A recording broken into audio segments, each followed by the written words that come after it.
Alcohol. వాటిని నియంత్రించండి మీ చేత అవుతే, వాటిని కంట్రోల్ చేయండి. అత్యధికంగా చచ్చిపోయిన కుటుంబాలు ఎవరు అంటే ఎస్సీలు, ఎస్టీలు, బీసీలు, మైనారిటీస్. ఎందుకంటే వీళ్ళకు చదువులు తక్కువ, ఉద్యోగ వనరుల వసతులు తక్కువ, ఓన్లీ సెల్ఫ్ ఎంప్లాయిడ్ కూలీనాలు చేసుకునే జీవితాలు. కాబట్టి ఉదయం అంతా పొద్దంతా పనిచేసి రాత్రిపూట నిద్రపోవాలంటే ఆల్కహాల్ని ఆశ్రయించాల్సిందే. వాటికి ఈ రోజు మీరు హాస్పిటల్ ఏమైనా ఎలగబెట్టిల్లా, హాస్పిటల్ ఏమైనా తీసుకున్నా?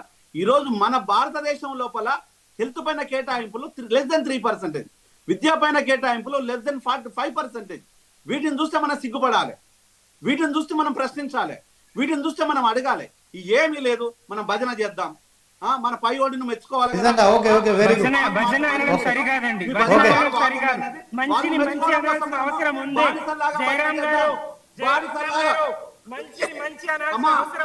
బానిసల్లాగా భజన చేస్తూ గానీ ఈ రోజు నువ్వు ఎరగబెట్టి నువ్వు కానీ నీ ప్రభుత్వం ఎరగబెట్టి ఏం లేదు. ఈ రోజు రేవంత్ ప్రభుత్వం ఏం లేదు. అప్పుడు ఇప్పుడు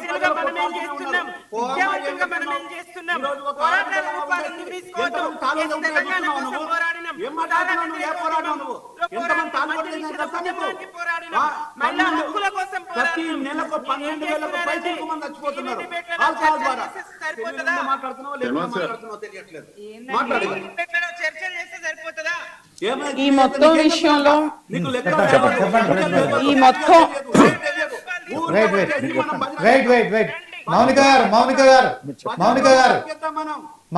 ఒక నిమిషం. జయరామ్ గారు, సుమిత్ర గారు ఒక నిమిషం. ఒక్క నిమిషం అండి,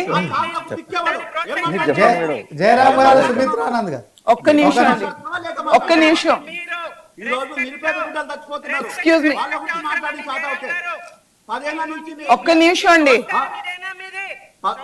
2014 వరకు ఆల్కహాల్ అమ్మకాలు తెలుసా నీకు? On this whole issue,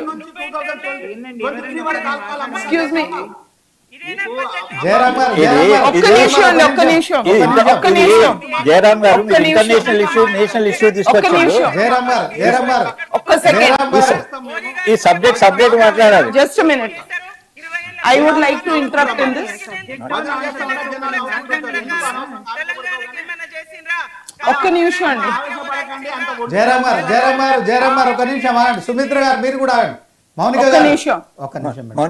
Mounika గారు, బీజేపీ ఎవరన్నా ఒకరు జీ ప్లీజ్, ఏమైతుందంటే ఇద్దరు మాట్లాడితే ఎవరిది వినిపిస్తలేదు. ఓకే మేడం, మీరు మాట్లాడండి. జయరామ్